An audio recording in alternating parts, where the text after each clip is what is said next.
যারা শুরু থেকে ইংলিশটা বলতে চাও তাদের জন্য আরেকটি গুরুত্বপূর্ণ ক্লাস নিয়ে আমি হাজির হয়েছি।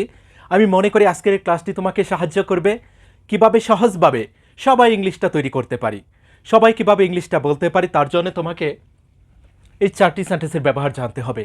তুমি যদি এই 4টি সেন্টেন্সকে ফলো করতে পারো, একটু প্র্যাকটিস করতে পারো, তোমার পক্ষে শত শত বাক্য এখন থেকে তৈরি করা সম্ভব হবে।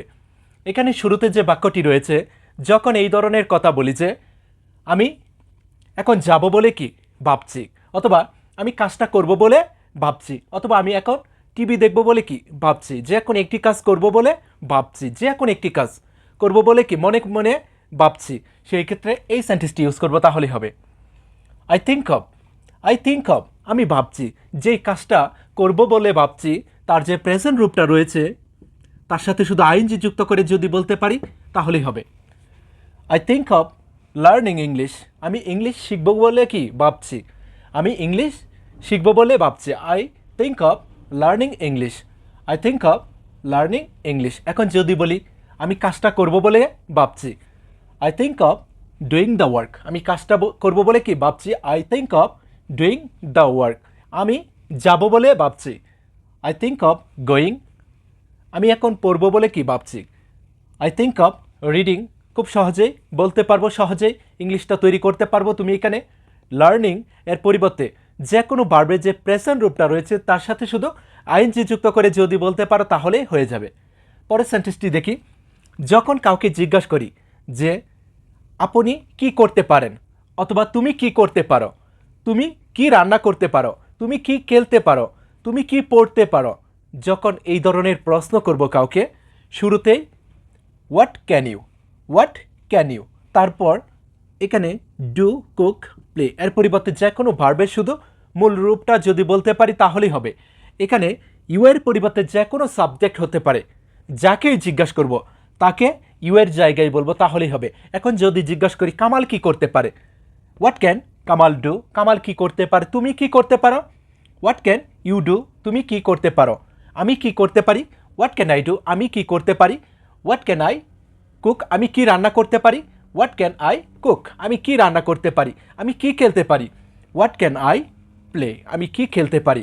তুমি কি খেলতে পারো, হোয়াট ক্যান ইউ প্লে, তুমি কি খেলতে পারো। তুমি কি রান্না করতে পারো, হোয়াট ক্যান ইউ কুক, তুমি কি রান্না করতে পারো। এভাবে যদি শিখতে পারি আশা করি সবাই ইংলিশটা তৈরি করতে পারবো আজকে থেকে।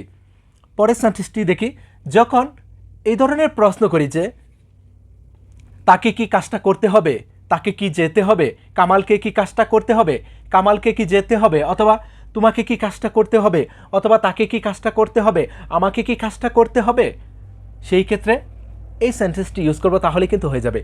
এখানে শুরুতে রয়েছে কি ডাজ। এখানে ডাজ অথবা ডু হতে পারে সাবজেক্ট অনুযায়ী। Do I, do you, do we, does he, does Kamal, does Meena, does Tina, does it. তারপর হ্যাভ টু এরপরে শুধু ভার্বের প্রেজেন্ট রূপটা বলবো, তাহলেই হবে। Does he have to do, তাকে কি করতে হবে। Does he have to cook, তাকে কি রান্না করতে হবে। Does he have to play, তাকে কি খেলতে হবে। Do I have to do, আমাকে কি করতে হবে। Do I have to cook, আমাকে কি রান্না করতে হবে। Do I have to play, আমাকে কি খেলতে হবে। খুব সহজেই বলতে পারবো। যদি জিজ্ঞাসা করি কামালকে কি কাজটা করতে হবে, does Kamal have to do the work, কামালকে কি কাজটা করতে হবে, খুব সহজেই বলতে পারবো। পরের সেন্টেন্সটি দেখি, did you have to do, তোমাকে কি করতে হয়েছিল। Did you have to cook, তোমাকে কি রান্না করতে হয়েছিল। Did you have to play, তোমাকে কি খেলতে হয়েছিল। এখানে ইউ এর পরিবর্তে যে কোনো সাবজেক্ট ইউজ করব।